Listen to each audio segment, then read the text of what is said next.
Sometimes a man reaches his 60s with nothing but dust in his pockets and regrets weighing heavy on his soul. Buck Harmon was that kind of man. For 40 years, he'd drifted from ranch to ranch, running from a past he couldn't outrun. One dusty evening in a frontier saloon, a hand of poker changed everything.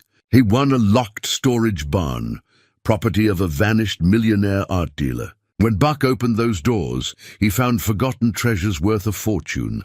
Heirlooms, portraits, and artifacts, whispering of love, war, and betrayal. But what would happen when dangerous people came calling?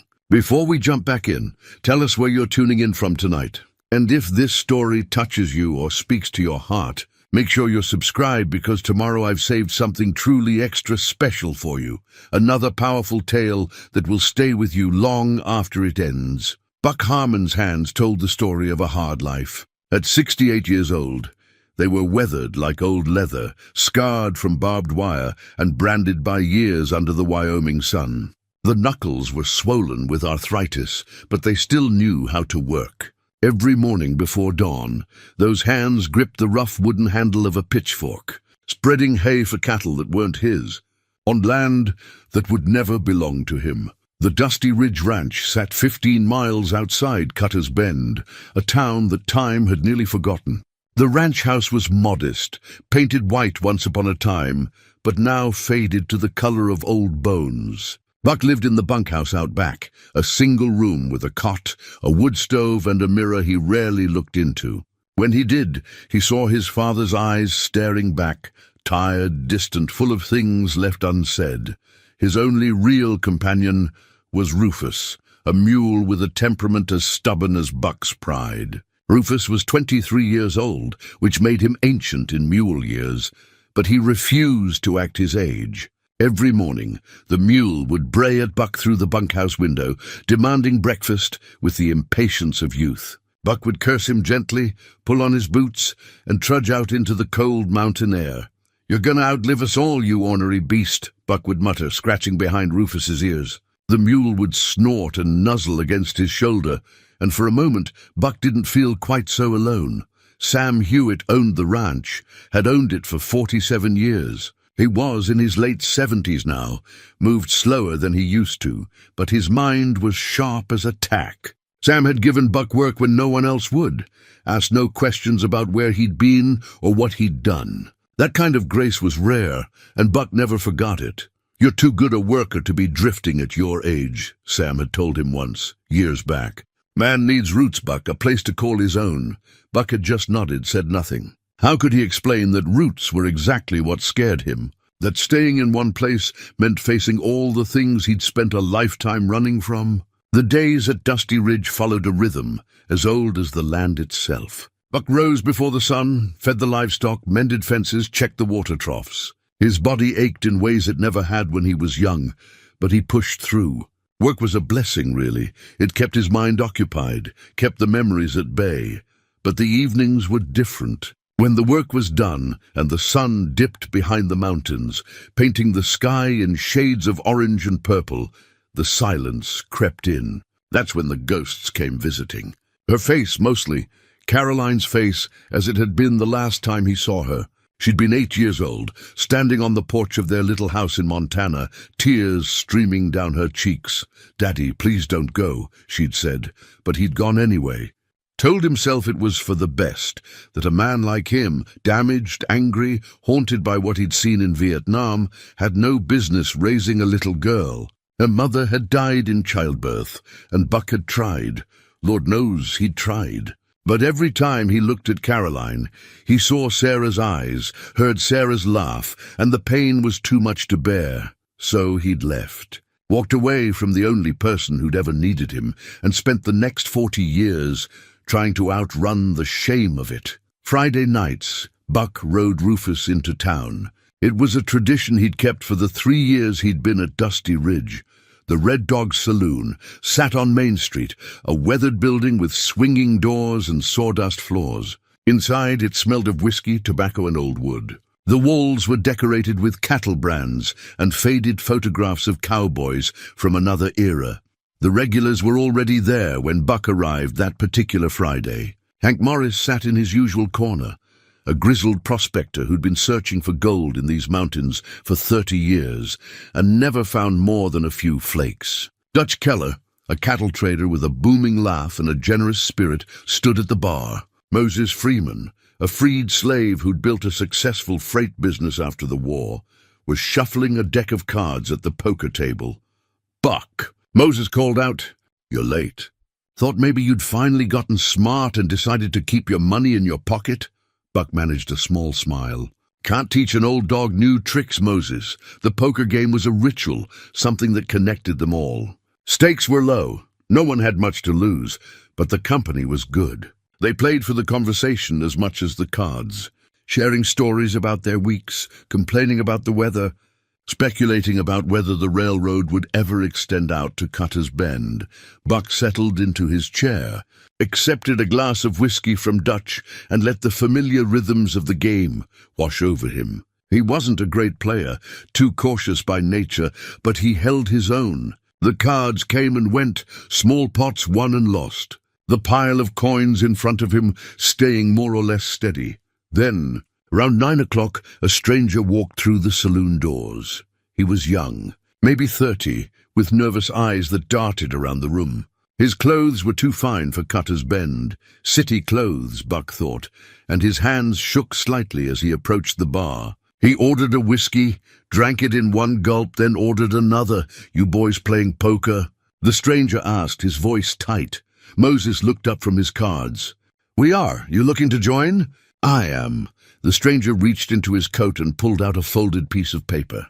"But I'm short on cash. Would you take this instead?"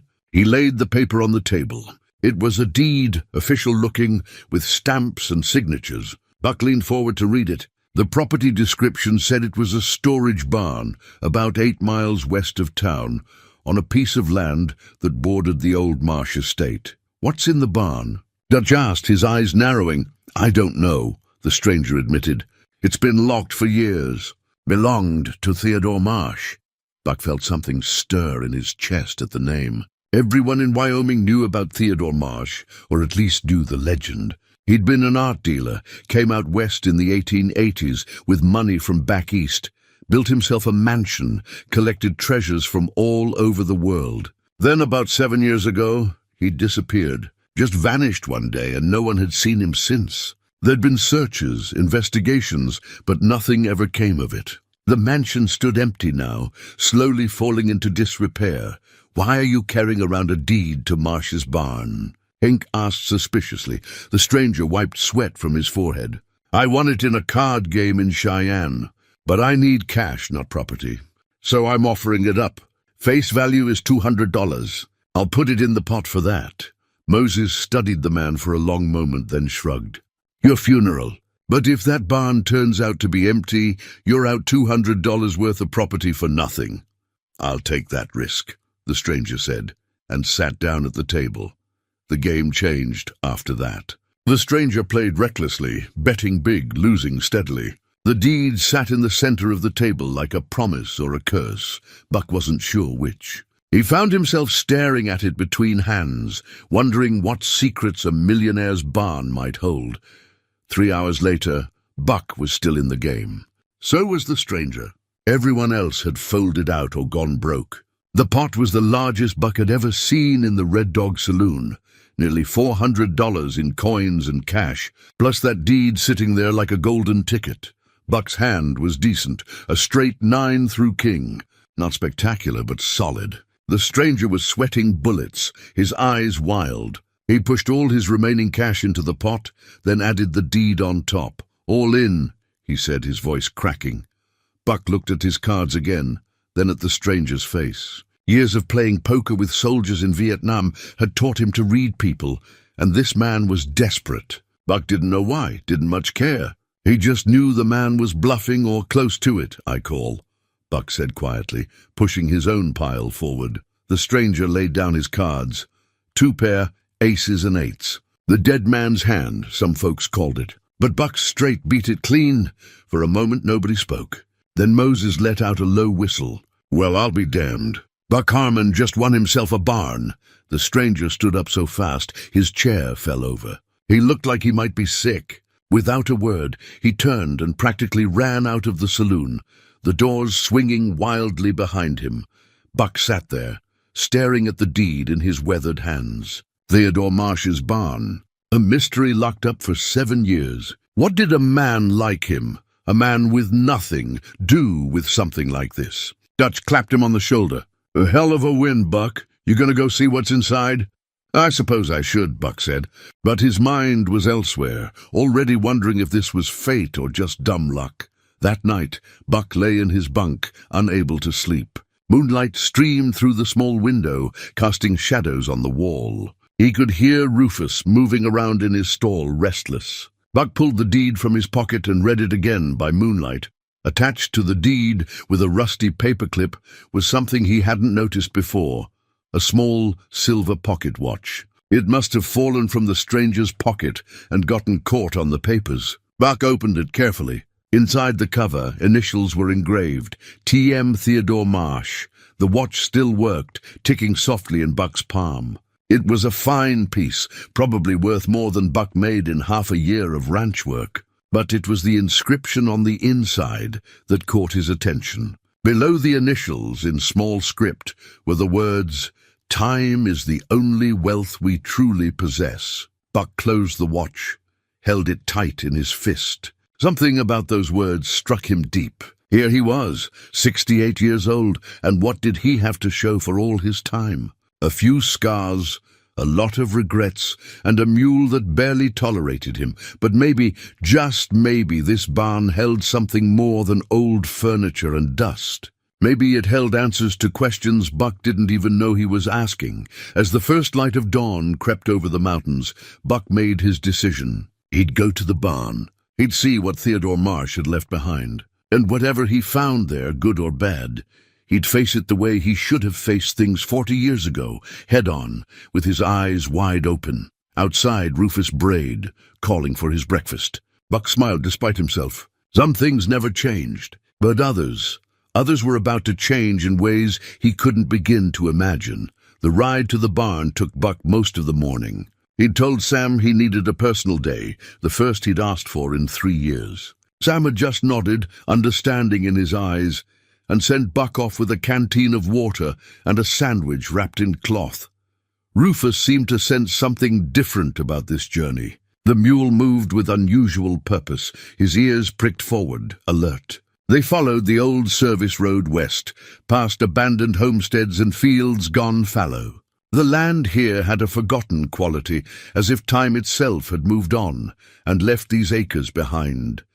The barn sat alone on a small rise, surrounded by tall grass that swayed in the wind. It was bigger than Buck expected, built from rough-hewn timber that had weathered to silver grey. The roof was solid, no holes or sag, and the walls stood straight. Someone had built this to last. A heavy chain wrapped around the barn doors, secured with a rusted padlock. Buck dismounted, approached slowly. His heart was beating harder than it should, and he wasn't sure why. It was just a barn, he told himself. Just old furniture and forgotten things. But something in his gut said different. The key had come with the deed, a large iron thing that looked as old as the barn itself. Buck fitted it into the padlock, half expecting it not to work. But the lock opened with a solid click that seemed too loud in the quiet morning. He unwrapped the chain, let it fall into the grass, and pulled open the doors. Light flooded in, illuminating dust motes that danced in the air like spirits. Buck stood in the doorway, letting his eyes adjust, and felt his breath catch in his throat.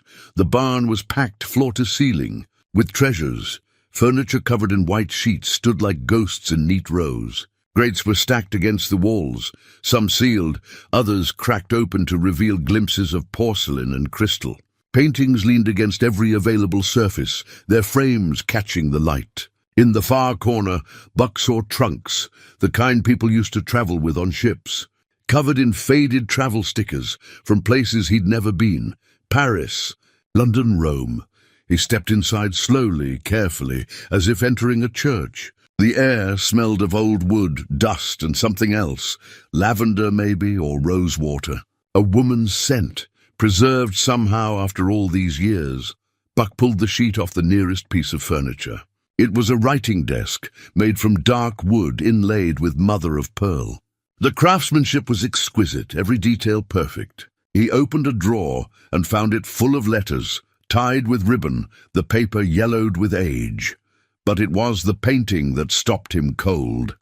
It hung on the east wall, positioned to catch the morning light. Unlike the others, it wasn't covered. The frame was ornate, gilded, and the canvas itself was large, maybe 4 feet high and 3 feet wide.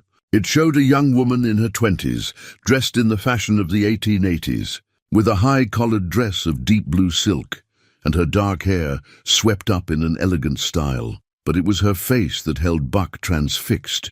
She was beautiful, yes, but that wasn't it. There was something in her expression, a sadness around the eyes, a slight downturn to her mouth that spoke of loss. She looked like someone who'd loved deeply and lost everything.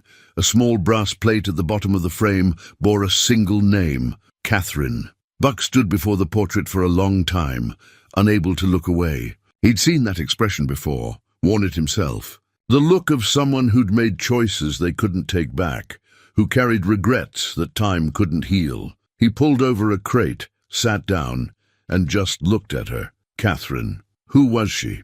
Why had Theodore Marsh kept her portrait here, in this barn full of treasures? As his eyes adjusted further to the light, Buck noticed other things. Every piece of furniture, every painting, every object. They were all from the same era, the 1880s and 90s. This wasn't just a random collection. This was a life carefully preserved.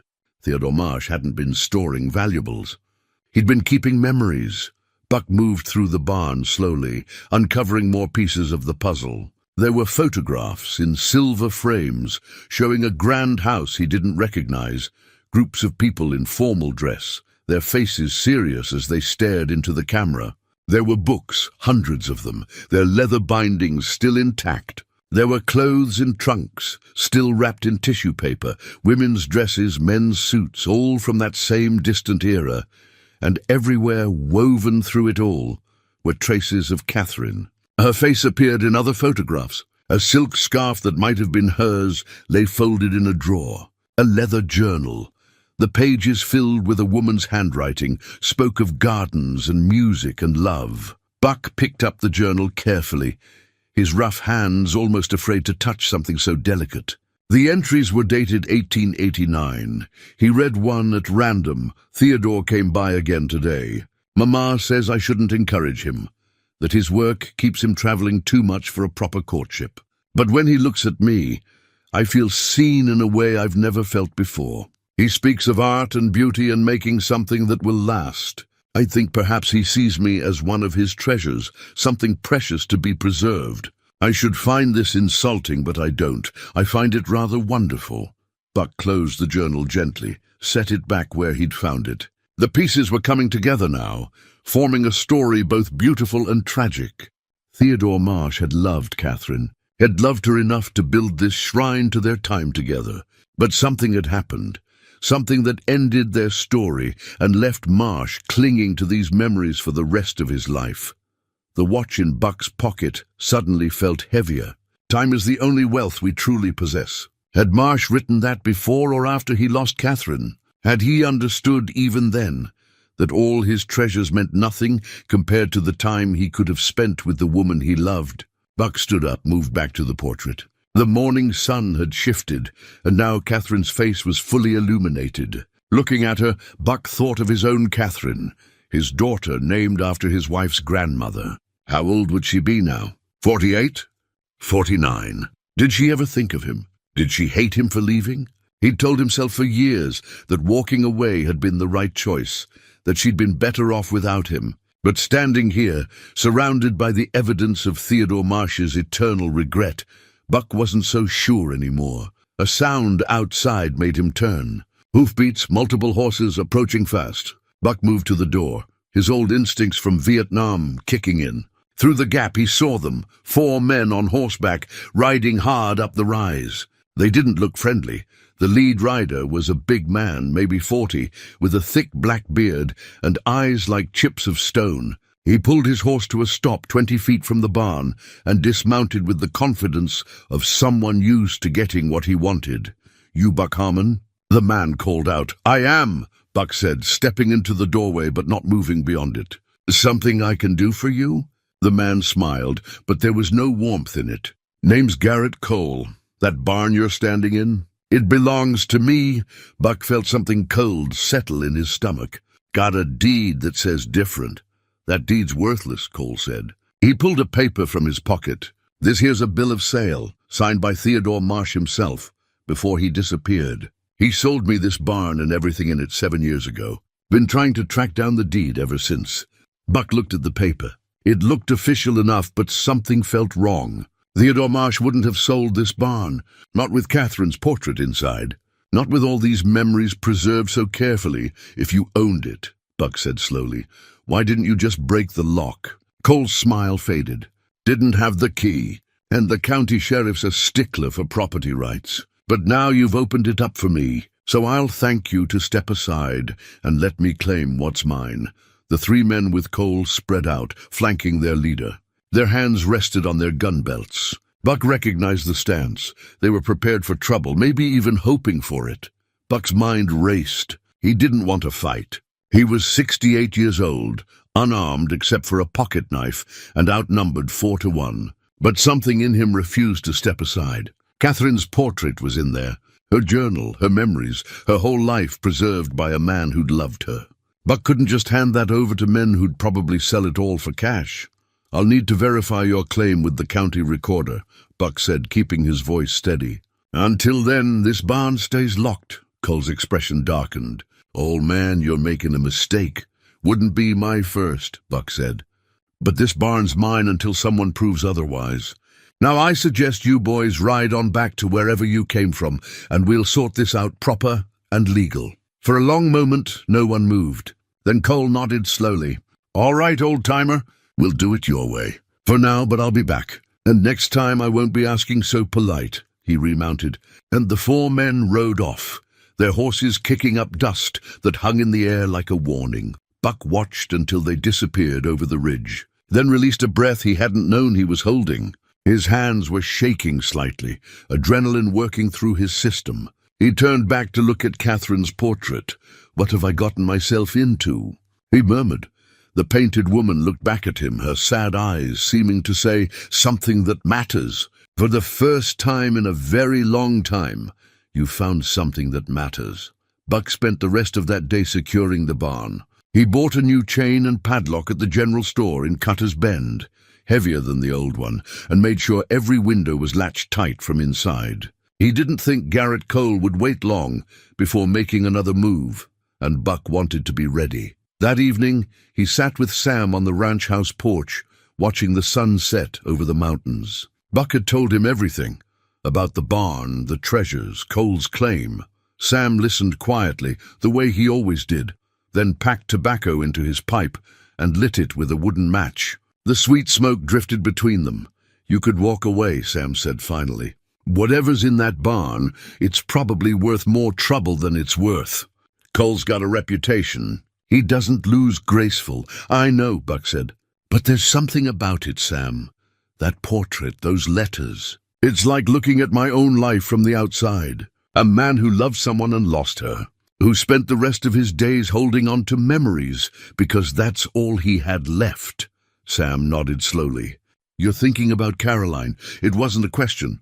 Sam was one of the few people who knew about Buck's daughter, about the choice he'd made 40 years ago. Buck had told him one night, years back, when the whiskey had loosened his tongue, and the loneliness had become too heavy to carry alone. "Every day," Buck admitted. "But especially now, what if I could find her, Sam? What if it's not too late to—" He stopped, unable to finish the thought. To what? Apologize? Make it right? Sam drew on his pipe. "Buck, some things can't be fixed. You know that. But that doesn't mean they can't be faced." Buck looked at his weathered hands. Maybe that's what Theodore Marsh was doing. Maybe he couldn't fix what happened with Catherine, but he could face it. Keep her memory alive. Honor what they had, even if it was brief. And maybe, Sam said quietly, you're meant to finish what he started. Find out what really happened to him, Make sure his story doesn't just fade away. The next morning, Buck rode into town early. The county recorder's office was a small building next to the courthouse, run by a woman named Martha Hendricks, who'd been keeping records for 30 years. If anyone could verify Cole's claim, it would be her. Martha was a stern woman, with grey hair pulled back in a tight bun. She looked at Buck over her spectacles as he explained what he needed. "Theodore Marsh," she said, her voice thoughtful. "Haven't heard that name in a while." "Hold on." She disappeared into the back room, and Buck could hear her moving through filing cabinets. When she returned, she carried a thick folder. "Here's what I have. Property records for the Marsh estate. The main house, the grounds, and 3 outbuildings, including a storage barn." She ran her finger down a page. "There's no record of any sale. The property passed to the estate when Marsh disappeared. Been in probate ever since, waiting for heirs to claim it. What about a bill of sale to a man named Garrett Cole?" Buck asked. Martha's expression hardened. "If such a document existed, it would have been filed with this office. I have no record of any transaction involving Theodore Marsh's property and Garrett Cole." She looked at Buck directly. "Cole's been sniffing around Marsh's estate for years, trying to find a way to claim it. If he showed you a bill of sale, I'd bet my last dollar it's a forgery." Buck felt something loosen in his chest. "So the deed I won is legitimate." "Marsh did give that deed to someone years ago, a young man who'd helped him catalog some of his collection. I remember processing the transfer. But I don't know how it ended up in a poker game in Cheyenne." She closed the folder. "Whatever's in that barn is legally yours now, Buck, but I'd watch my back if I were you." And Cole doesn't take kindly to being thwarted. Buck thanked her and left, his mind churning. So Cole had lied, tried to intimidate him into giving up the barn. That told Buck something important. Whatever was inside was valuable enough for a man to risk fraud to obtain it. He spent the afternoon at the barn, this time bringing supplies, an oil lamp, a notebook, a pencil. He wanted to catalog what was there, try to piece together Theodore Marsh's story. He started with the trunks in the corner. The first held clothing, all carefully packed. Men's suits from the 1880s, shirts with detachable collars, silk cravats. The second trunk was full of papers, receipts, letters from art dealers, shipping manifests for pieces Marsh had acquired from Europe. But it was the third trunk that stopped Buck cold. Inside, wrapped in oilcloth, was a wooden box. Buck opened it carefully. Inside lay a collection of military medals, Union Army, Civil War era. There was a Medal of Honor, its blue ribbon faded but still intact. Beneath the medals was a photograph of a young man in uniform, barely 20 years old. Buck recognized the eyes, the same eyes that had commissioned Catherine's portrait years later. Theodore Marsh had been a soldier. Buck picked up the Medal of Honor, felt its weight in his palm. He knew what these medals meant, the kind of action required to earn them. Marsh had seen combat, had faced death, had probably killed men. And then he'd come home and tried to build a life, tried to surround himself with beauty and art and love, just like Buck had tried to do. A folded letter lay beneath the medals. The paper was brittle with age, but Buck opened it carefully. The handwriting was bold, masculine. Marsh's own hand, Buck thought. The letter was dated 1890, addressed to no one in particular. It read like a confession.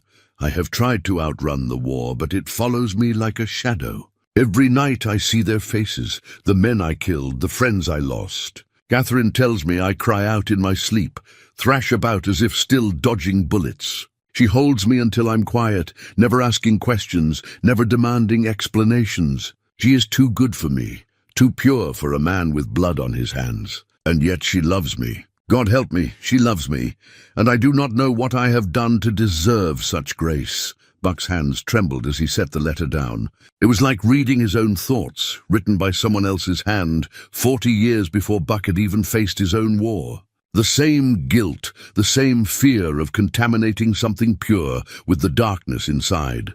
He thought of Sarah, Caroline's mother. She'd loved him too, had tried to hold him through the nightmares. But Buck had pushed her away, built walls she couldn't climb. And when she died bringing Caroline into the world, Those walls had only gotten higher. Buck sat there in the fading afternoon light, surrounded by Theodore Marsh's memories, and felt tears sting his eyes for the first time in decades. Here was proof that he wasn't alone, that another man had walked this same dark path. But where Buck had run, Marsh had stayed, had fought to keep Catherine in his life, to hold on to love even when he felt unworthy of it. What had happened then? Why had Marsh ended up alone, with only memories in a barn? Buck carefully rewrapped the medals, closed the trunk. He needed to know the rest of the story, not just for Theodore Marsh, but for himself. Because somewhere in this collection of preserved moments was a lesson about love, about regret, about whether it was ever truly too late to change course. Outside, the sun was setting, painting the sky in shades of red and gold. Buck locked the barn, climbed onto Rufus, and started the ride back to Dusty Ridge. But his mind stayed in that barn, with a young soldier's confession, and a portrait of a woman whose sad eyes seemed to understand everything Buck had never been able to say. The next few days fell into a pattern. Buck worked the ranch from dawn until mid-afternoon, then rode to the barn to continue his exploration. Each trunk, each crate, each painting revealed more pieces of Theodore Marsh's life. But the story remained incomplete, like a puzzle with crucial pieces missing. On the fourth day, Buck found the engagement ring. It was in a velvet box, tucked into the corner of a drawer in Catherine's writing desk. The ring itself was beautiful, a sapphire surrounded by small diamonds set in gold. But what struck Buck was the note folded beneath it. The handwriting was different from the other letters he'd seen, sharper, more angular. A man's hand, but not Theodore's. Buck unfolded it carefully. "Catherine, your father and I have discussed this matter at length. Theodore Marsh may have money and refinement, but his past is unsuitable for our family.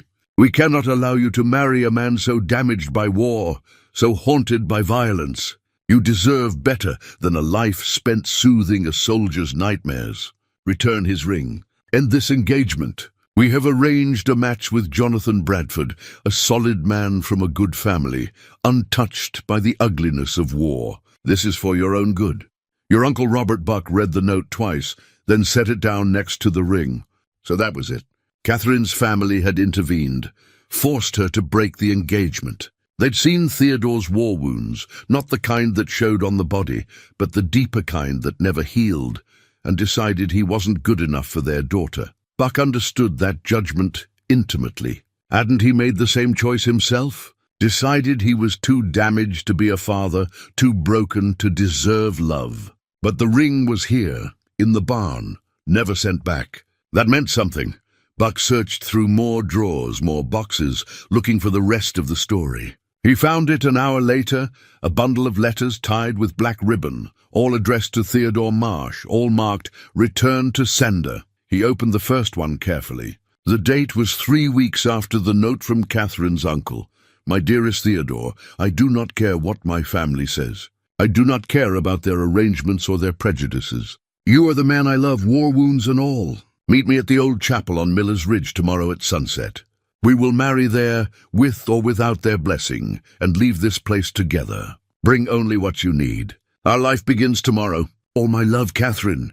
Buck's heart pounded as he reached for the next letter. It was dated 2 days later. "Theodore, where were you? I waited at the chapel until midnight. Did my uncle intercept my first letter? I'm writing this in secret and will post it myself. Please, my love, send word. Tell me you still want this. Tell me you haven't been swayed by their poison. I am yours, completely and eternally. Catherine." The third letter was dated a week later, the handwriting more frantic.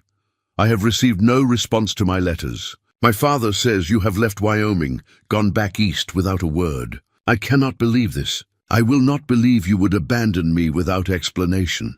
Please, Theodore, if you receive this, come for me. I will wait. I will always wait. Catherine." There were 7 more letters, each more desperate than the last, each returned, unopened. Buck could barely stand to read them. The pain in those words, the confusion, the betrayal, the slow death of hope, it was unbearable. The final letter was dated 6 months after the first. The handwriting was controlled now, almost cold. "I understand. Your silence is answer enough. My family was right about you. You are too broken to love anyone properly. I have accepted Jonathan Bradford's proposal. We will marry in the spring. Do not contact me again. I hope you find whatever peace you are seeking. Catherine. Buck set the letters down, his hands shaking. What had happened? Why hadn't Theodore gone to the chapel? Why hadn't he responded to Catherine's letters? He stood up, paced the length of the barn, trying to make sense of it. Theodore had kept everything, the ring, the letters, the portrait. He'd built this shrine to their love. That wasn't the action of a man who'd simply walked away.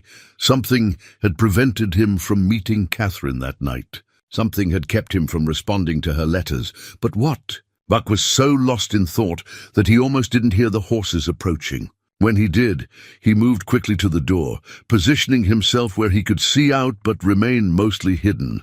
It was Cole again, but this time he'd brought more men, at least 8 riders. They stopped in front of the barn, and Cole dismounted slowly, deliberately. "Harmon," he called out. "I know you're in there. Time to stop playing games." Buck stepped into the doorway. "This is private property, Cole. You're trespassing." Cole smiled, but his eyes were hard. "See, that's where you're wrong. I've done some research, talked to some lawyers. That barn's in probate, which means it's not really yours until the estate is settled. And I've filed a claim as a creditor. Says here Marsh owed me money for services rendered, so I've got as much right to this barn as you do." "Martha Hendricks says otherwise," Buck replied. "Martha Hendricks isn't a judge. But I know one who might see things my way, especially after I explain how a drifter cowboy is squatting on valuable estate property." Cole took a step forward. "Now you can make this easy or hard. Easy is you walk away right now, and I forget we ever had this conversation.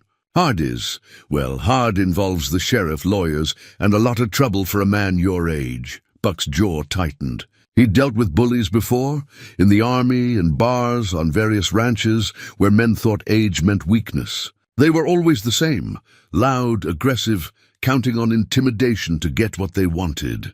"I'm not walking away," Buck said quietly. "Whatever Marsh left in this barn, he left it for a reason. I'm going to honor that." Cole's expression darkened. "You're making a big mistake, old man." "Maybe," Buck said. "But it's mine to make." For a long moment the two men stared at each other. Then Cole nodded slowly, remounted his horse. "We'll see how long your courage lasts," he said. "When you're sitting in a jail cell or lying in a hospital bed, wondering if your pride was worth it." He wheeled his horse around, and the group rode off, leaving Buck standing in the doorway with his heart hammering in his chest. He knew he should be frightened. 8 men against 1, with Cole clearly willing to escalate things. But instead, Buck felt something he hadn't felt in years. Purpose. Theodore Marsh's story mattered. Catherine's pain mattered. The truth of what had happened between them mattered. And maybe, just maybe, if Buck could uncover that truth, he could find a way to face his own. He went back inside, picked up Catherine's letters, and read them again.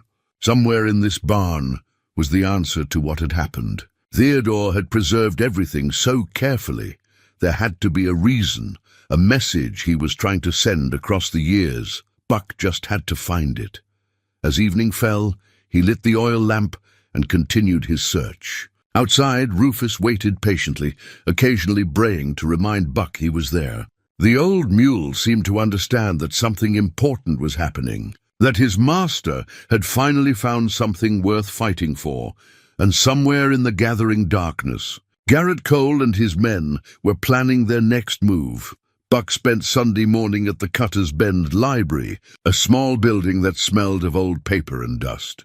The librarian, a thin woman named Helen, who'd lived in Wyoming her whole life, directed him to the newspaper archives stored in the basement. "What year are you looking for?" she asked. 1890, Buck said. "October, if you have it." Helen raised an eyebrow but didn't ask questions.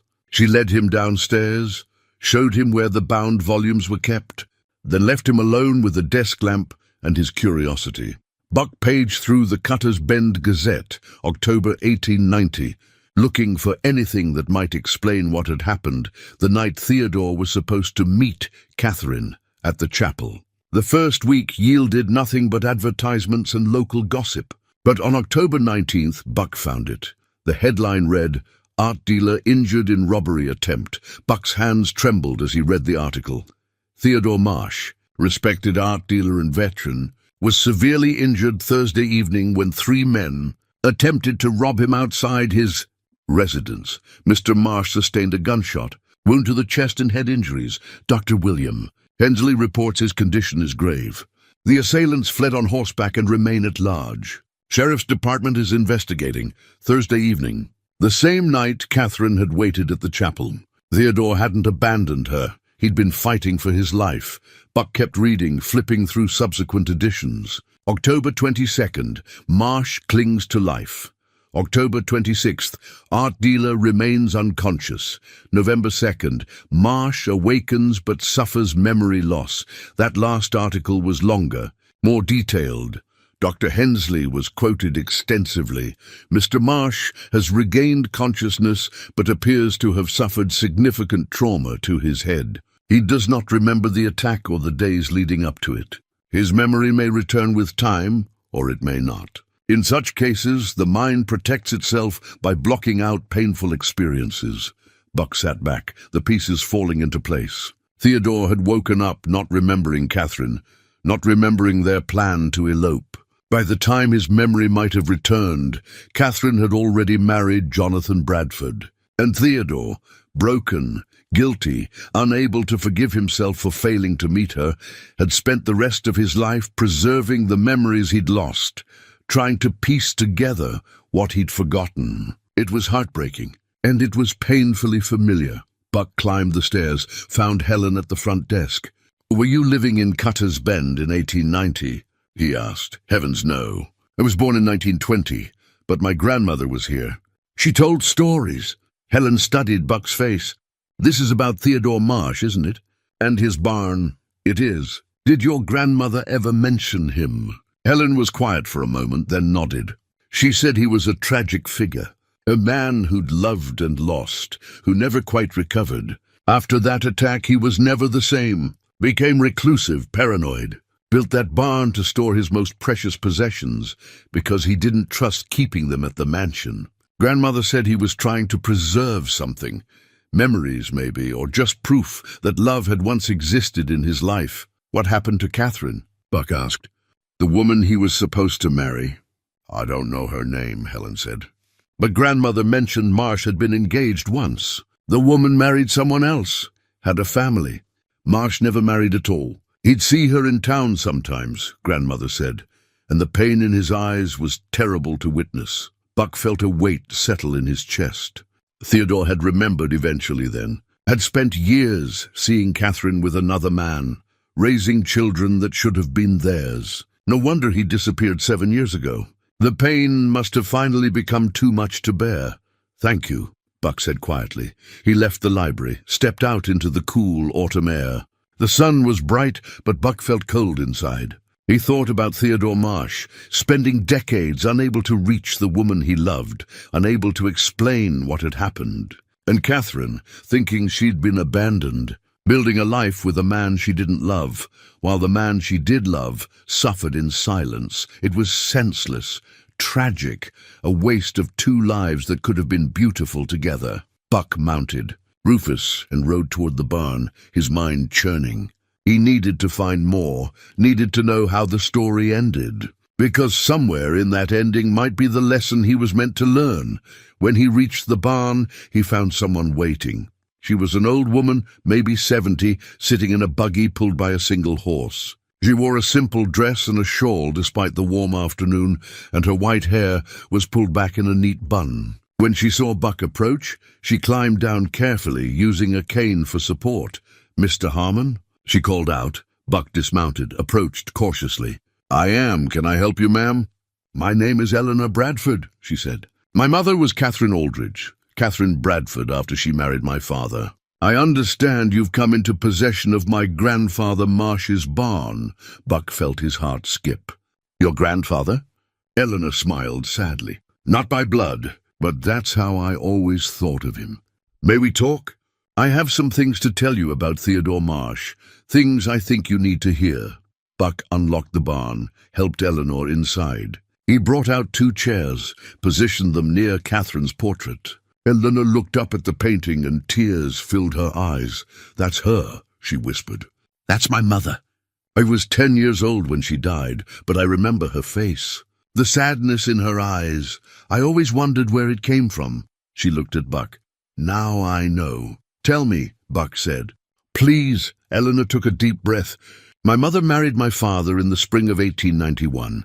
She was a dutiful wife, bore him 3 children, managed his household. But she was never happy. Anyone could see that. My father knew it too, though he never spoke of it. When I was 7, I found letters hidden in her room. Love letters from Theodore Marsh, written before they were separated. I didn't understand them then, but I kept them after she died. Years later, I read them properly. I learned about their engagement, about the night he was supposed to meet her at the chapel. Did you know what happened that night?" Buck asked. "Not until much later. When I was 20, I sought out Mr. Marsh. He was living alone by then, in his mansion, surrounded by his art. I told him who I was, Catherine's daughter. He wept when he saw me, said I had her eyes. He told me everything. The attack, the memory loss, waking up weeks later to find Catherine married. He'd tried to contact her once to explain, but she'd refused to see him. Said it was too late, that she'd made her choices and had to live with them." Eleanor paused, wiped her eyes. "Mr. Marsh asked me to visit him regularly, and I did. For 20 years, until 7 years ago when he disappeared. He became like a grandfather to me, told me stories, taught me about art, listened to my troubles. And he told me about this barn, about the treasures inside. Said they were Catherine's story, preserved for when someone was meant to find them." She looked at Buck directly. "I think you're that someone, Mr. Harmon. I think you're meant to understand what Theodore couldn't tell Catherine, that love doesn't end just because circumstances separate us. That some bonds are stronger than time or distance or even death." Buck felt tears sting his eyes. Why didn't he just tell her? Why didn't he fight for her? "He tried," Eleanor said. "But Catherine was proud. She'd been hurt, humiliated. Sometimes pride is stronger than love. And by the time both of them realized what they'd lost, it was too late to get it back." Buck thought of Caroline, his daughter. Was it too late for them too? Or was there still time to bridge the 40 years between them? Eleanor reached into her bag, pulled out an envelope. "Before Mr. Marsh disappeared, he gave me this. Made me promise to give it to whoever found the barn. He said they'd understand what it meant." Buck took the envelope with shaking hands. Inside was a single sheet of paper with a note in Theodore's handwriting. "The greatest tragedy isn't losing love. It's having the chance to reclaim it and choosing fear instead. Don't make my mistake." That evening, Buck sat in his bunkhouse with Theodore's note in his hands. Eleanor had left hours ago, but her words still echoed in his mind. The greatest tragedy isn't losing love. It's having the chance to reclaim it and choosing fear instead. He thought about Caroline constantly now, couldn't push her from his thoughts. Where was she? What had her life been like? Did she ever wonder about the father who'd abandoned her? Buck stood, went to the old trunk beneath his cot. He hadn't opened it in years, afraid of what he'd find inside. But Theodore Marsh's story had given him courage, or maybe just shown him that avoiding pain didn't make it disappear. Inside the trunk were the few possessions Buck had kept from his old life. His discharge papers from Vietnam, a photograph of Sarah holding newborn Caroline, both of them looking at the camera with trust in their eyes. And buried at the bottom, wrapped in oilcloth, a small music box. Buck lifted it carefully, his rough hands trembling. It was made of cherry wood, intricately carved, with a tiny brass key. He wound it slowly, and the mechanism inside began to play, a simple melody, sweet and pure. The music filled the small bunkhouse, and suddenly Buck was back in Montana, 39 years ago. Caroline was 9 months old, crying in her crib. Sarah had been dead for 6 months, and Buck was drowning in grief and fear. He'd found the music box at a mercantile, bought it on impulse, thinking maybe music would soothe his daughter. It had worked. Caroline would quiet when he played it, her small hands reaching toward the sound. Buck would sit beside her crib, winding the music box over and over, watching her eyes grow heavy with sleep. But then the nightmares had started, Vietnam coming back in full force, waking him screaming, drenched in sweat. He'd been afraid he'd hurt Caroline in his sleep, afraid the violence inside him would somehow infect her innocent life. So he'd left the music box behind when he walked away. Left everything behind. Now, holding it again, Buck felt the weight of all those lost years. Caroline would be 48 now. Maybe she had children of her own, grandchildren. Maybe she'd built a good life despite, or because of, his absence.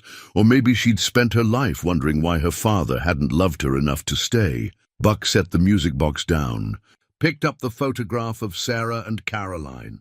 Sarah's face was young, bright with hope and love. She'd believed in him, trusted him to be a good father. And he'd failed her, but it wasn't too late. Eleanor's words, Theodore's words, echoed again. Don't make my mistake. Buck pulled out paper and a pencil. His handwriting was clumsy, unpracticed, but he wrote slowly, carefully. Dear Caroline, I don't know if you'll want to hear from me. I don't know if you remember me at all. But I need you to know that leaving you was the worst mistake of my life. Not a day has passed that I haven't thought of you, wondered about you, regretted my choice. I told myself I was protecting you from my brokenness. But the truth is, I was protecting myself from the possibility of failing you the way I failed your mother. I was a coward. If you're willing to see me, I'm living at the Dusty Ridge Ranch outside Cutter's Bend, Wyoming. If you're not willing, I understand. But please know that you were loved, are loved, more than I ever knew how to say. Your father, Buck Harmon. He sealed the letter, addressed it to Caroline Harmon, Montana. He didn't have a specific address, but maybe the postmaster in the town where he'd left her could track her down. It was a slim hope, but it was something. The next morning, Buck rode into town early to post the letter. As he left the post office, he nearly collided with Sheriff Tom Brennan. Buck, the sheriff said, his expression serious. I need to talk to you. They walked to the sheriff's office, a small building with 2 cells in back. Brennan poured coffee, offered Buck a cup, then sat behind his desk with a heavy sigh. Garrett Cole's been filing complaints, Brennan said. Says you're trespassing on estate property, interfering with a legitimate creditor claim, threatening his men. That's a lie, Buck said flatly. I have a legal deed to that barn. Martha Hendricks confirmed it, and the only threatening has come from Cole and his thugs. Brennan nodded. I believe you. But Cole's got friends in high places, judges, lawyers, politicians. He's pushing for a court order to seize the barn until the estate's settled. Could take months, maybe years. So he's trying to tie me up in legal battles until I give up, Buck said. That's about the size of it. Brennan leaned forward. Buck, I know you're not a man who backs down, but you should know what you're up against. Cole doesn't just have money and connections. He's got muscle, too. Men who aren't afraid to get rough if the law doesn't work in their favor. I can handle myself, Buck said. Maybe 30 years ago, Brennan said gently. But you're not a young man anymore, neither am I. Sometimes knowing when to fold is the smartest play. Buck stood, set down his coffee cup. I appreciate the warning, Sheriff, but I'm seeing this through. He left before Brennan could respond, mounted Rufus, and rode toward the barn. As he approached, he saw immediately that something was wrong. The new padlock was broken, hanging loose from the chain. The barn doors stood open. Buck's heart hammered as he dismounted. He pulled the doors wide and stepped inside. The barn had been ransacked. Paintings were torn from their frames, furniture overturned, trunks emptied. Papers were scattered everywhere, torn and trampled. It looked like a tornado had swept through.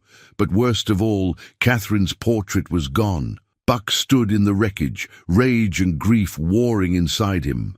Cole had done this, had to be Cole. Taken what he couldn't legally claim, destroyed what he didn't value. Buck moved through the destruction, trying to assess what was missing. Most of the smaller valuables were gone. The silver, the jewelry, some of the paintings. But the furniture was still there, too big to move quickly, and most importantly, the trunks of papers and letters remained, though scattered. He spent the next 3 hours gathering what he could, separating the important from the damaged. As he worked, He found something that made him pause, a leather journal he hadn't seen before, tucked under an overturned cabinet. The journal was Theodore Marsh's, filled with entries spanning decades. Buck opened it to a random page, dated 1920. I saw Catherine today at the Mercantile. She is 60 now, still beautiful despite the years. Our eyes met for just a moment. I saw recognition there and pain, and something else. Regret, perhaps. I wanted to speak to her, to finally say all the things I've held inside for 30 years. But her husband was with her and her daughter, and it wasn't my place. It's never been my place. I've learned to live with this loneliness, this permanent ache. But some days it feels unbearable. Some days I wonder if disappearing entirely might be kinder than this half-life of glimpses and memories. Buck closed the journal, held it against his chest. He understood that loneliness, that permanent ache. He'd lived with it for 40 years. But he wasn't going to live with it anymore. He gathered the journal and the most important documents, loaded them onto Rufus. Then he rode straight to town, to the sheriff's office. I want to file charges, Buck told Brennan. Breaking and entering, theft, destruction of property. And I know exactly who did it. Brennan looked tired. Can you prove it was Cole? Not yet, Buck admitted. But I will. And when I do, he's going to answer for it. Buck, no, Buck said firmly. I'm not backing down, not from this. Those treasures belong to Theodore Marsh. They tell his story, and Catherine's story, and they matter. Someone needs to make sure their truth isn't buried under Cole's greed. Brennan studied him for a long moment, then nodded. All right, I'll open an investigation, but be careful, Buck. Cole's dangerous when he doesn't get his way. Buck left the sheriff's office with a sense of purpose burning in his chest. He'd spent 40 years running from confrontation, avoiding anything that might force him to face his failures. But Theodore Marsh's story and his own letter to Caroline had changed something fundamental inside him. It was time to stand his ground, time to fight for something that mattered, time to prove that some things, love, truth, legacy, were worth the risk. 3 days after the break-in, Buck received 2 pieces of mail that would change everything. The first arrived in the morning. Buck was mucking out Rufus's stall when Sam called out that the postman had left something at the main house. Buck walked over, wiping his hands on his jeans, expecting bills or advertisements. Instead, Sam handed him a telegram. Buck stared at it, his heart suddenly racing. Nobody sent telegrams anymore unless it was urgent. His hand shook slightly as he opened it. Letter received. Coming to Wyoming. Arrive Cutter's Bend, November 10th. We need to talk. Caroline. Buck read it 3 times, unable to believe what he was seeing. Caroline, his daughter, coming here in less than a week. Good news? Sam asked gently. Buck couldn't speak. He just handed Sam the telegram and sat down heavily on the porch steps. 40 years. 40 years of running, of avoiding, of telling himself it was too late, and now she was coming. This is good, Buck, Sam said. This is real good. What if she hates me? Buck's voice was rough. What if she's coming just to tell me face to face what a miserable father I was? Then you'll listen, Sam said, and you'll accept whatever she needs to say. But maybe, just maybe, she's coming because she wants to understand. Maybe she needs answers as much as you need forgiveness. Buck nodded, unable to trust his voice. He took the telegram back, folded it carefully, put it in his pocket next to Theodore's note. 2 pieces of paper, both offering him a second chance he wasn't sure he deserved. The second piece of mail arrived that afternoon. Buck was at the barn trying to organize what remained after Cole's raid when he heard horses approaching. He tensed, ready for another confrontation, but it was Eleanor Bradford's buggy that came into view. She climbed down more quickly than last time, her face flushed with excitement. "Mr. Harmon, I found something important." Buck helped her inside, brought her a chair. Eleanor was breathing hard, her hands trembling as she pulled a sealed envelope from her bag. "After our last conversation, I went through my mother's things again," Eleanor said. "Things I inherited when she died. I found this hidden in the false bottom of her jewelry box. It's addressed to Theodore, but it was never sent. I think she wrote it shortly before she died." She handed Buck the envelope. It was old, the paper yellowed, but the seal had never been broken. Buck looked at Eleanor questioningly. "Open it," she said. "Theodore's gone. My mother's gone. Whatever secrets they kept, they don't matter anymore. Only the truth matters now." Buck carefully broke the seal, pulled out several sheets of paper covered in Catherine's elegant handwriting. The date at the top was January 1920. "My dearest Theodore," it began, "I am writing this letter knowing I will never have the courage to send it. The doctor has told me I have perhaps 6 months to live. Cancer, they call it, though the name matters less than the certainty. I am 60 years old, and I have lived a half-life. I need you to know the truth before I go. I knew about the attack. Not immediately, not while I waited at the chapel, not during those awful weeks when I wrote you letter after letter with no reply. But eventually, the truth reached me. My Uncle Robert told me, thinking it would bring me comfort. Instead, it destroyed what little hope I had left. You were shot trying to meet me, nearly died protecting what we had, and I, in my pride and hurt, married another man before you even woke up. I have never forgiven myself for that weakness. But there's more you never knew. More I never had. The courage to tell you, in the rare moments we passed each other on the street, our eyes meeting across an unbridgeable distance. I was with child when we were separated. Your child, a daughter born 7 months after I married Jonathan. He accepted her as his own, had no choice really, given the timing, but I named her Eleanor.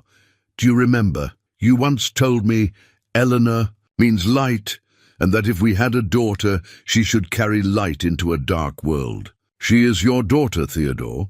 She has your eyes, your gentle heart, your love of beauty. Every day I look at her and see what we could have been together. Every day I live with the knowledge that I denied you the chance to know your own child. Because I was too proud to seek you out, too afraid of what people would say. I am a coward. I always have been. I let my family dictate my choices, let fear override love. And now I'm dying with this secret, and you'll never know that the girl who visits you, who brings you comfort in your loneliness, is your own flesh and blood. Forgive me, Theodore. Forgive me for all of it, for doubting you, for marrying another, for stealing your child from you. I loved you then. I love you still. I have loved you every day of this wasted life.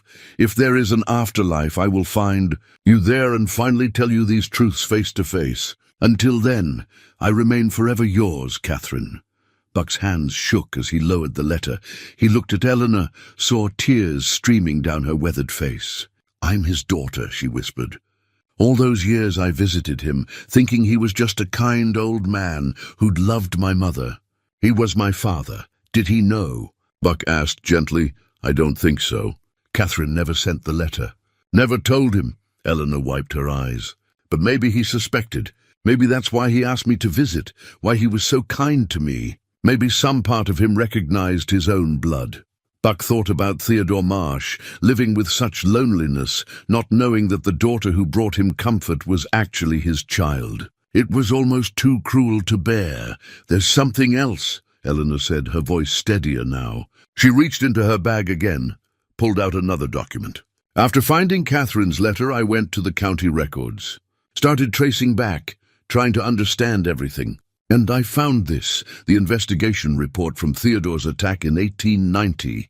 She handed Buck a faded police report. He scanned it quickly, then stopped reading more carefully. 3 men had been questioned, but never charged due to lack of evidence. Their names were listed: Samuel Garrett, William Cole, and Robert Aldridge.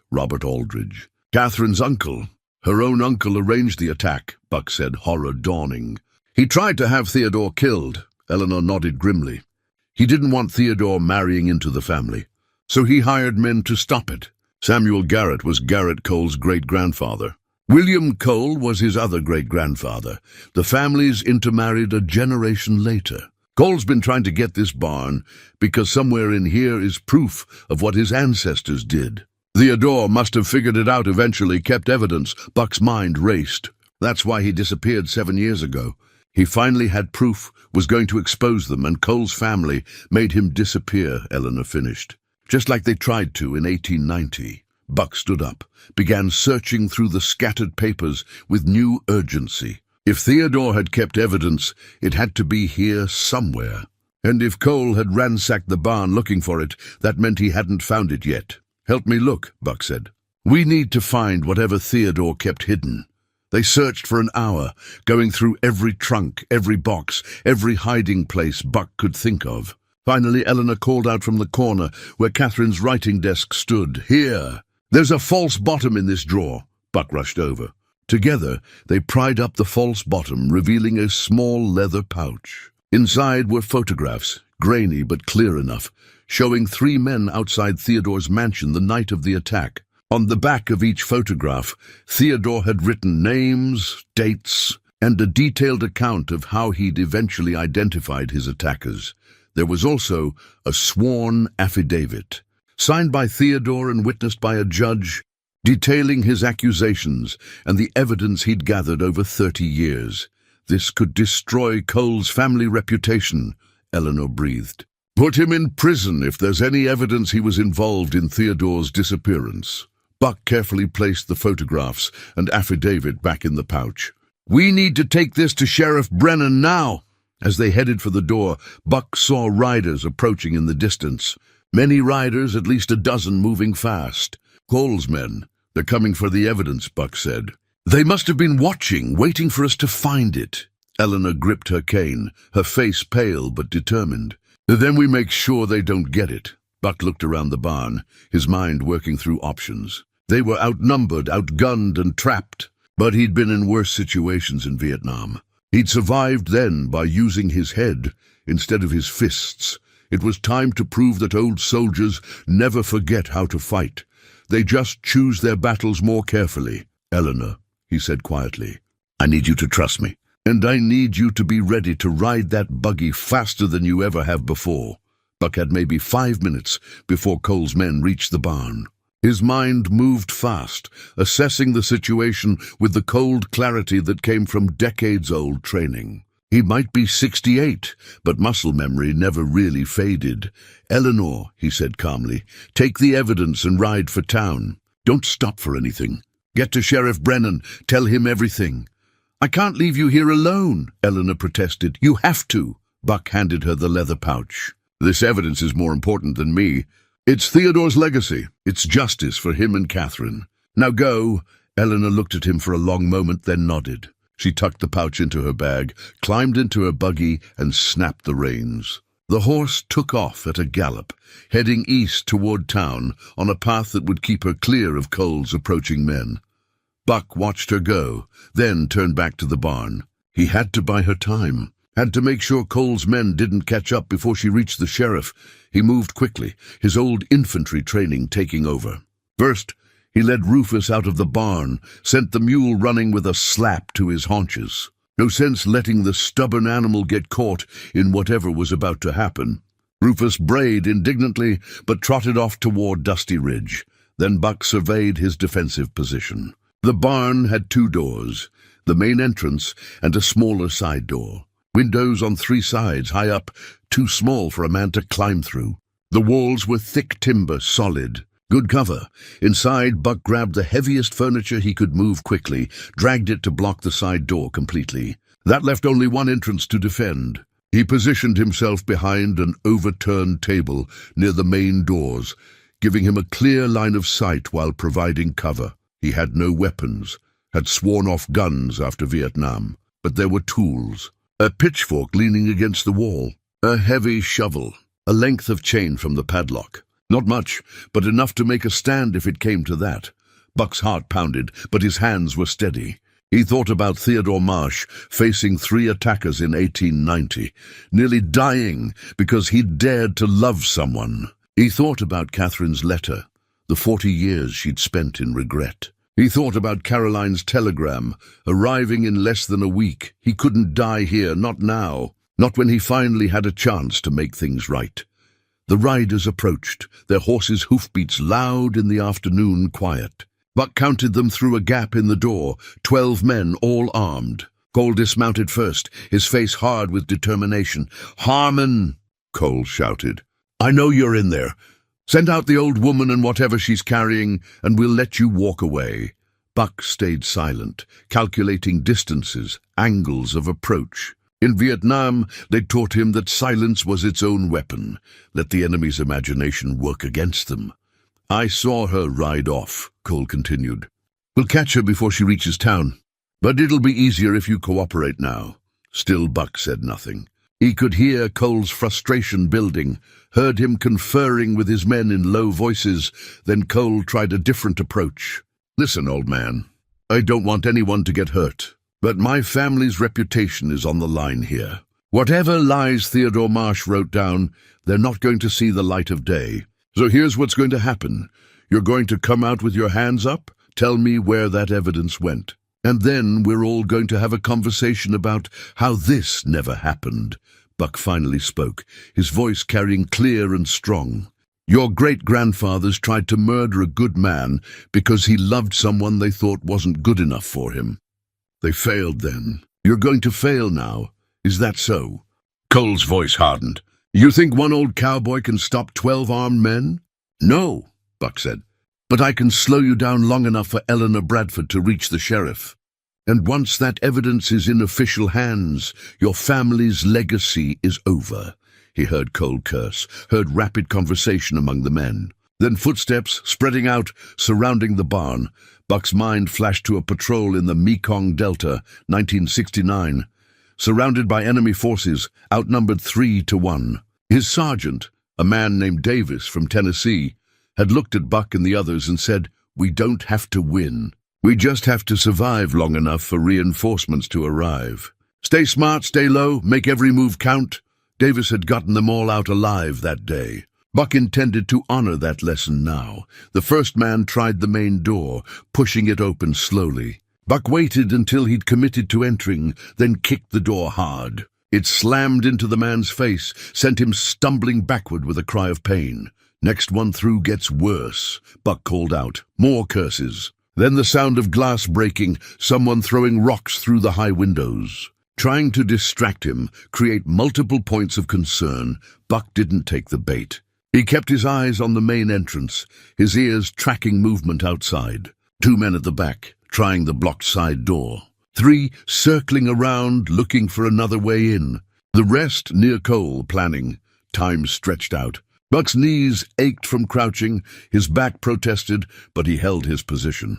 How long had Eleanor been riding? 10 minutes, 15. The town was 6 miles away. Even at a hard gallop, she'd need at least 20 minutes to reach the sheriff's office. He had to hold for at least 10 more minutes. Cole's voice again, closer now. "You're making this harder than it needs to be, Harmon. We've got all day. You've got a limited water supply and no backup coming. Eventually you'll have to come out." Buck thought about Theodore's war medals, still in their trunk somewhere in this barn, a Medal of Honor. That meant Theodore had faced impossible odds and somehow prevailed, had found courage when courage seemed impossible. "Cole!" Buck called out. "Your great-grandfathers were cowards who attacked an unarmed man at night. Is that the legacy you want to protect? Violence and cowardice? My family built this territory." Cole shot back. "We made this land what it is. I won't let some dead art dealer's lies destroy that." "They're not lies," Buck said, "and deep down you know it. That's why you're so desperate to bury them." A long silence. Then Cole's voice, lower, more dangerous. "All right, old man. You want to play hero? Let's see how long you last." Buck heard orders being given, heard men moving with purpose. Then the smell hit him. Kerosene. They were going to try to smoke him out. His mind raced through options. The barn was old, the wood dry. A fire would spread fast, fill the interior with smoke long before the walls caught. He'd have maybe 5 minutes before he'd be forced out, right into Cole's hands. But there was another option. Risky, probably foolish, but maybe his only chance. Buck moved quickly to Theodore's trunk, the one with the war medals. He pulled out the uniform jacket folded beneath them, Union Army, pristine despite its age, lovingly preserved. He put it on. It was tight across the shoulders, but it fit well enough. Then he did something that felt like both sacrilege and honor. He pinned Theodore's Medal of Honor to the jacket's chest. He wasn't trying to steal valor. He was carrying forward a legacy. Theodore had fought for love and lost. Buck was fighting for truth. They were the same battle, separated by time but united in purpose. Smoke began seeping under the door, wisping through gaps in the walls. Buck covered his nose and mouth with a kerchief, waited. His eyes watered, his throat burned, but he held his ground. He thought about Caroline's telegram, thought about Sam's words. Sometimes knowing when to fold is the smartest play. But this wasn't poker. This was about standing up for something bigger than himself. The smoke thickened. Buck's lungs protested, his eyes streaming. He could hear Cole and his men waiting outside, ready to grab him the moment he stumbled out choking. But then, through the smoke and tears, Buck heard something else, something beautiful. Sirens, horse hooves, shouting voices, official, authoritative. Sheriff Brennan's voice cut through the chaos. "This is the law. Everyone drop your weapons and step away from the barn." Buck allowed himself a small smile. Eleanor had made it. The cavalry had arrived. He pushed open the door, stumbled out into clean air, gasping. Through blurred vision, he saw Sheriff Brennan and 6 deputies, all armed, facing down Cole and his men. Eleanor stood beside the sheriff's horse, the leather pouch clutched to her chest. Cole's face was a mask of fury and defeat. He looked at Buck, at the Union Army jacket, at the Medal of Honor gleaming in the afternoon sun. "That doesn't belong to you," Cole said. Buck straightened, despite the smoke inhalation, despite his aching body. "No," he agreed. "It belonged to a man who fought for love and honor and truth, a man your family tried to destroy. I'm just making sure his fight wasn't for nothing." Brennan stepped forward, handcuffs ready.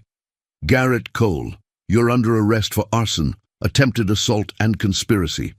Based on evidence Mrs. Bradford has provided, we'll also be reopening the investigation into Theodore Marsh's disappearance 7 years ago." As the deputies moved in to arrest Cole and his men, Buck caught Eleanor's eye. She was smiling through tears, and he understood. They'd done it.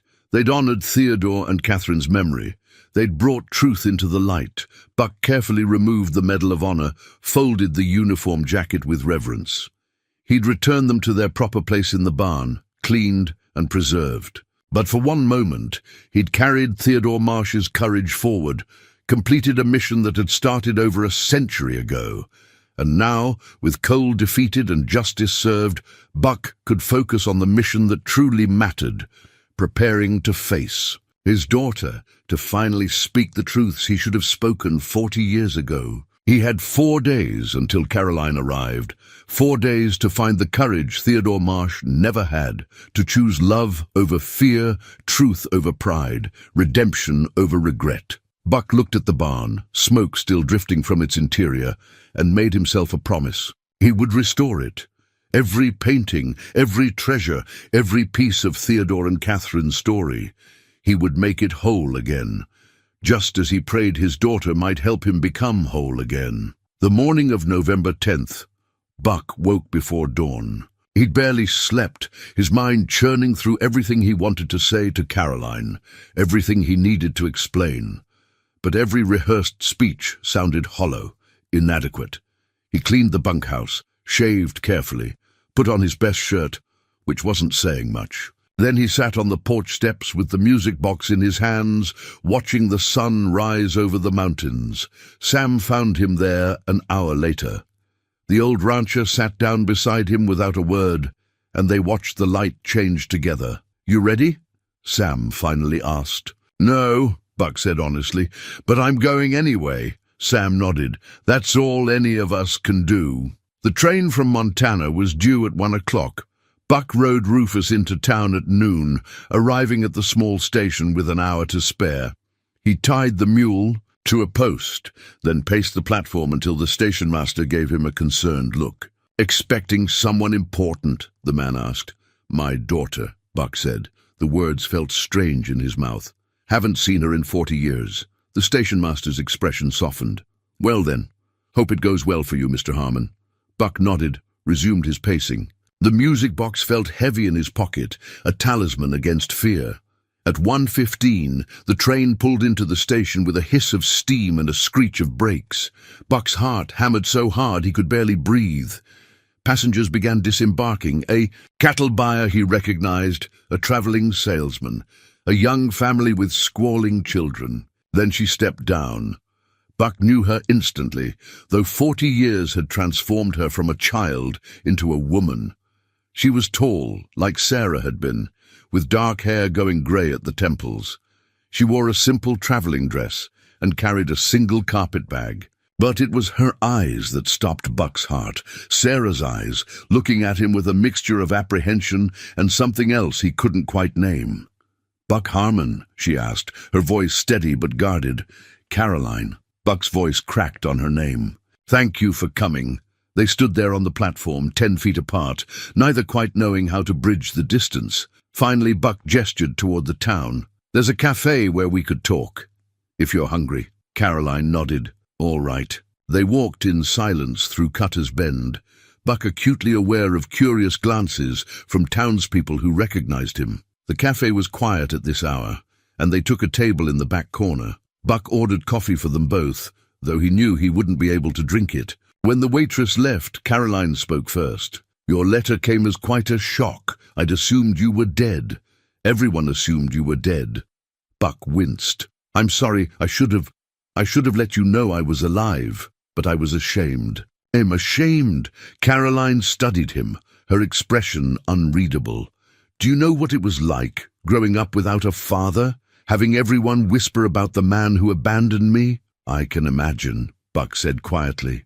"No," Caroline said, her voice harder now. "You can't. You chose to leave. I didn't get a choice." The words hit Buck like physical blows, but he didn't look away. "You're right. I was a coward. I told myself I was protecting you from my brokenness, from the nightmares and the anger. But the truth is, I was protecting myself. I was afraid of failing you the way I felt I'd failed your mother. My mother died bringing me into the world," Caroline said. "That wasn't your failure, but I blamed you anyway." Buck forced the words out, each one like pulling splinters. "Every time I looked at you, I saw her, and the pain was unbearable, so I ran. Left you with strangers and told myself it was for your own good." Caroline's eyes glistened, but her voice remained steady. "I needed you. I was 8 years old, and I needed my father." "I know." Buck's hands trembled on the table. "And I failed you. There's no excuse for that, no justification. I can only tell you the truth. Not a day has passed that I haven't thought of you, regretted my choice, wondered what kind of person you'd become." "What kind of person did you think I'd become?" Caroline asked. "Without you there to guide me?" Buck met her eyes. "Better than me, stronger. Someone who wouldn't run when things got hard." "Well, you were right about that." Caroline's voice softened slightly. "I had to be strong. Mrs. Henderson, the woman you left me with, did her best, but she was old and ill. I learned to take care of myself early. Married at 19, had 3 children, lost my husband to influenza 10 years ago. Raised those children alone, worked as a school teacher to keep food on the table." She paused. "I survived, built a life, but there was always a hole where you should have been." Buck reached into his pocket, pulled out the music box. He set it on the table between them. Caroline stared at it, her composure finally cracking. "Is that—" "I bought it for you when you were 9 months old," Buck said. "You'd cry at night, and I'd play it until you fell asleep. I kept it all these years, a reminder of what I'd given up." Caroline picked up the music box with shaking hands, wound the key. The familiar melody filled the quiet cafe, and tears streamed down her face. "I remember this," she whispered. "I didn't think I did, but I remember. Someone playing music for me in the dark, making me feel safe." Buck's own eyes burned. "You were loved, Caroline. Even though I left, even though I was too broken to stay, you were loved." Caroline set the music box down, looked at Buck directly. "Then why did it take you 40 years to tell me that?" Buck had no good answer to Caroline's question. He sat there, an old man with weathered hands and too many regrets. searching for words that could bridge 40 years of absence. Fear, he finally said. Every year that passed made it harder to reach out. I convinced myself you were better off without me, that you'd built a good life, and my sudden appearance would only cause pain. I told myself a lot of lies, Caroline, because lies were easier than facing what I'd done. What changed? Caroline asked. Why now? Buck told her about Theodore Marsh's barn, about the portrait of Catherine, the letters, the love that had been destroyed by circumstance and pride. He told her about Eleanor, discovering too late that Theodore was her father, about the evidence, the confrontation with Cole, the fight to preserve a truth that mattered. I saw myself in Theodore's story, Buck said. The man who let fear and shame keep him from the people he loved, who preserved memories because he couldn't face the reality of connection. And I realized I was doing the same thing, keeping your music box, your mother's photograph, holding on to the past because I was too afraid to face the present. Caroline listened quietly, her fingers tracing the edges of the music box. When Buck finished, she was silent for a long moment. I have children, she finally said. 3 of them. Your grandchildren. Samuel is 28, teaches mathematics. Margaret is 25, married, expecting her first child. And Ruth is 22, studying to be a doctor. Buck felt something crack open in his chest. Grandchildren. He'd never even considered the possibility. He was too focused on his own loss to imagine what Caroline might have built. They've asked about you, Caroline continued. Their mysterious grandfather who disappeared. I never knew what to tell them. So I told them you died in the war. It seemed kinder than the truth. I understand, Buck said, but I couldn't let it go, Caroline said. Last year I started searching. Hired a detective to look through military records, death certificates, anything that might tell me what happened to Buck Harmon. He found you 3 months ago, alive, working on a ranch in Wyoming. I didn't know what to do with that information. Didn't know if I wanted to know why you'd let me believe you were dead. And then my letter arrived, Buck said. Caroline nodded. And I had to decide. Let the past stay buried, or face the man who abandoned me and ask why. Which did you choose? I'm here, aren't I? Caroline's voice was steady, but her hands trembled slightly. I'm here because my children deserve to know their grandfather if he's willing to be known. Because my daughter is about to have a baby, and I want that child to have as much family as possible. But mostly I'm here because... She stopped, swallowed hard.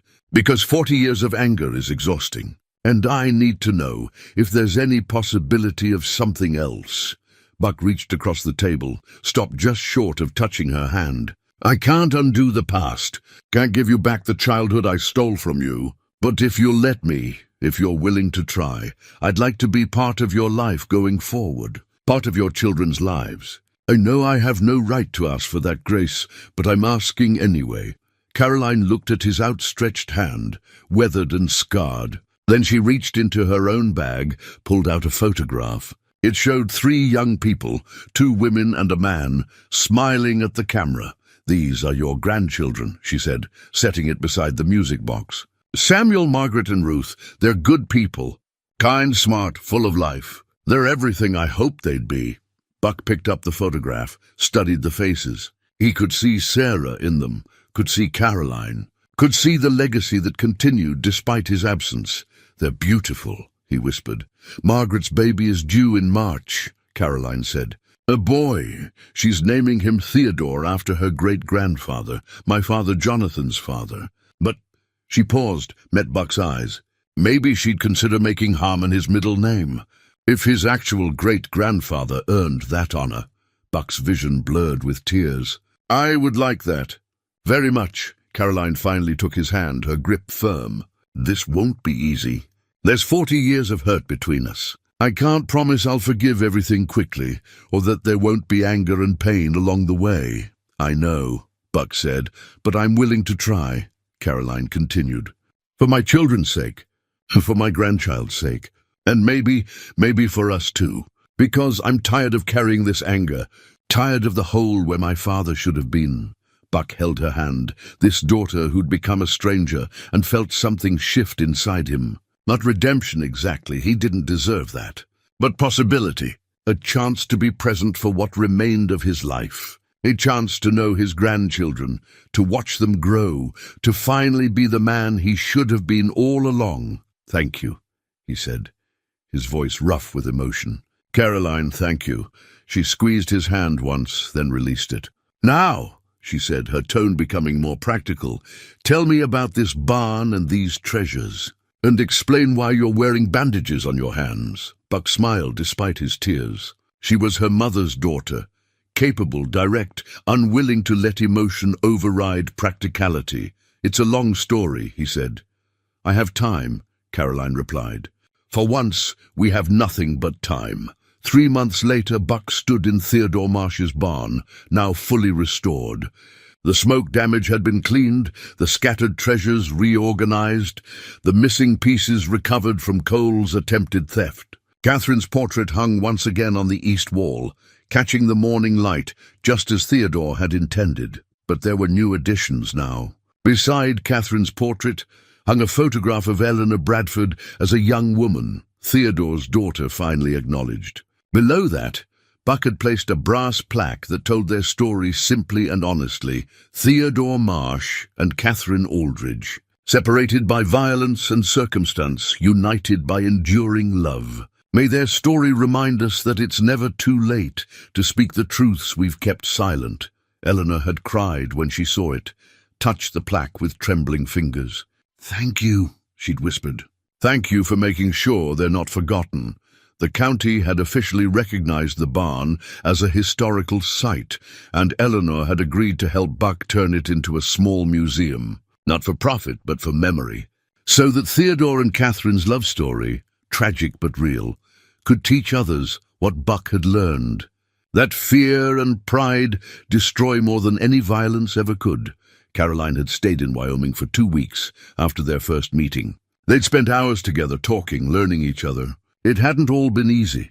There were moments of anger, of tears, of painful silences. But they'd pushed through, committed to building something new from the ruins of what should have been.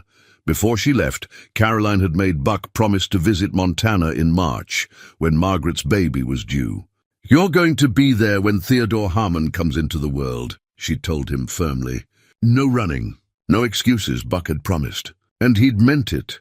Now, standing in the barn on a cold February morning, Buck heard footsteps behind him. He turned to find Sam, Eleanor, and someone unexpected, Sheriff Brennan.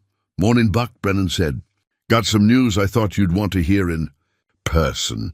They gathered around one of the restored tables, the same one Buck had, hidden behind during the standoff with Cole. Brennan pulled out a folder. "Cole's trial is over," the sheriff said.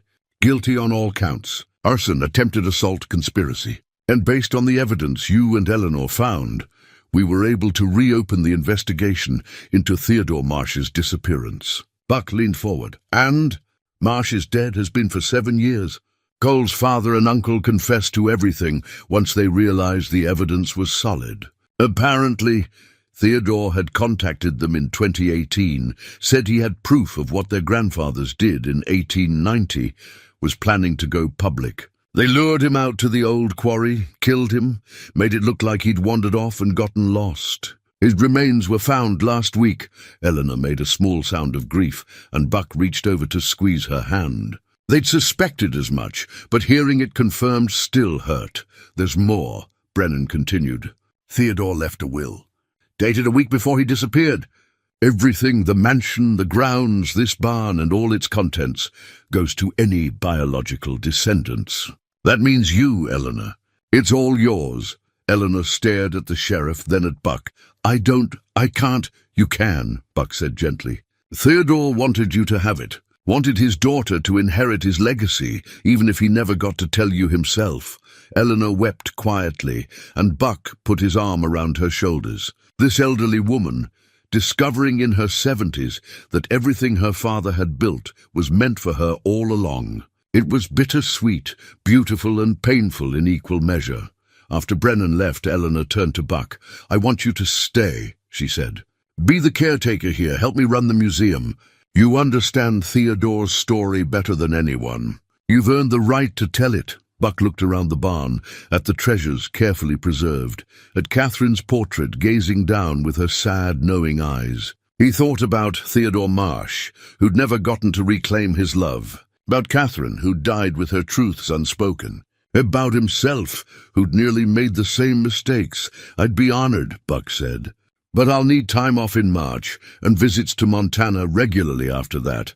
I have grandchildren to meet, a great-grandson to welcome, a daughter to finally know." Eleanor smiled through her tears. "Of course. Family comes first. Theodore taught me that, even if he learned it too late." That afternoon, Buck rode Rufus back to Dusty Ridge for what he knew would be one of the last times. Sam met him on the porch, 2 cups of coffee already poured. "You're leaving," Sam said. "It wasn't a question. Taking the caretaker position at the barn," Buck confirmed. "Eleanor's offered me a cottage on the property. Figured it's time I had a real place to call home." Sam nodded slowly. "Good. You've been drifting long enough, Buck. Time you put down some roots." "Couldn't have done it without you," Buck said. "You gave me work when no one else would. Gave me a place to land when I had nowhere to go. I won't forget that. Just be happy," Sam said simply. "That's all the thanks I need." Later that night, Buck packed his few belongings into a single trunk. The music box went on top, carefully wrapped. Beside it, he placed the photograph of Sarah and baby Caroline, and the new photograph Caroline had given him, his 3 grandchildren smiling at the camera at the bottom of the trunk. He placed Theodore's note, "The greatest tragedy isn't losing love. It's having the chance to reclaim it and choosing fear instead. Don't make my mistake." Buck had carried that note in his pocket for months now, read it so many times the paper was wearing thin. But he didn't need it anymore. The lesson was carved into his heart, woven into his bones. He'd made his choice. Not fear, but love. Not regret, but redemption. Not isolation, but connection. At 68 years old, Buck Harmon finally understood what Theodore Marsh had learned too late, that time is the only wealth we truly possess, and how we spend it determines everything. He had time left. Not as much as he would have liked, but enough.